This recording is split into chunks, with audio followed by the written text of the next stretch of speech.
이번 시간은 상과목 일반상식 OT를 진행하도록 하겠습니다. OT는 특별히 어려운 내용을 다루고자 하는 부분이 아니고 우리가 앞으로 어떻게 공부를 해 나아가는 것이 도움이 될 수 있다라는 방향성을 제시하는 부분이기 때문에 잘 염두에 두고 학습을 하시면 도움이 되시겠죠. 일반적으로 일반 상식은 크게 두 가지로 상식적인 내용을 대별할 수 있어요. 하나는 말 그대로 일반 상식을 숙지하시면 되고요. 그리고 하나는 소방 상식이 되겠죠. 일반 상식이라는 것은 이런 거예요. 우리가 법률이라는 걸 다뤄야 된다라고 하게 되면 법률이 어떻게 나왔는가를 알아야 되죠. 그럼 무엇이 옳고 그른가에 대한 도덕적 가치라는 것이 중요할 수밖에 없어요. 윤리라는 부분들은 어떻게 되는가를 배울 수밖에 없겠죠.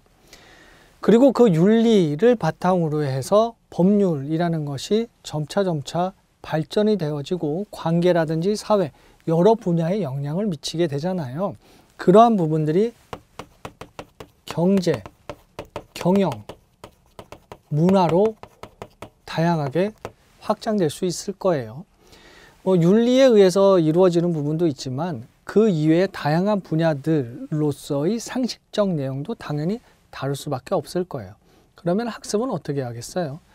여러분들께서 따로 시간을 만들어서 학습을 하셔도 상관은 없고요.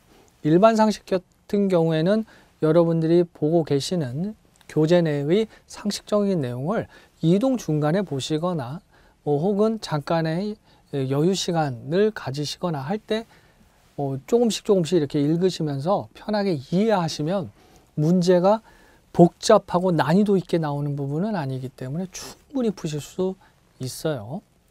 그리고 소방의 상식이다라고 하게 되면 가장 기본은 기준이죠. 그 기준은 소방과 관련된 법률이 될 거예요.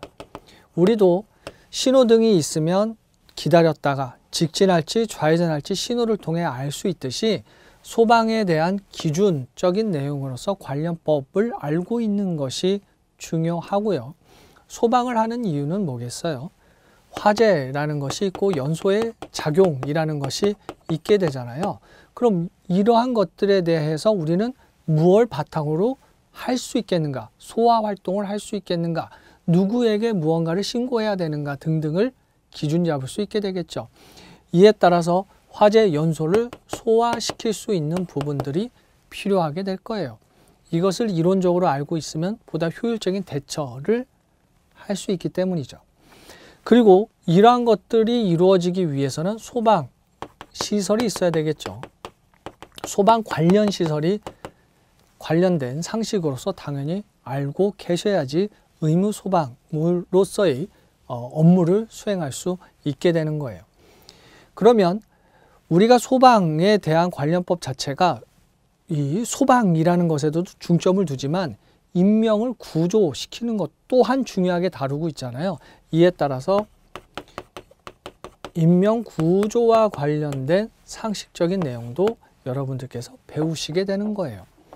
말씀드렸다시피 각각의 해당 내용에서는 상식적인 내용이기 때문에 따로 학습하셔도 되고 또 중요한 흐름상에서는 키워드를 알고 계시면 그 키워드에 따라서 문장이 만들어질 수 있어요. 예를 들어서 우리가 오늘은 어떻고 저떻고 해서 좋아라고 하면 좋아가 키워드다라고 하면 그 키워드에 맞추면 다른 문제의 여러 가지 미사오구가 나온 다른 표현들이 나온다 하더라도 푸시는 것에서는 크게 어려움이 없을 거예요. 상식선에서 풀 수 있는 문제로 출제되니까요. 이 점을 염두에 두시고 학습하시면 도움이 되실 거예요. 강의 수강하시느라 수고 많으셨습니다.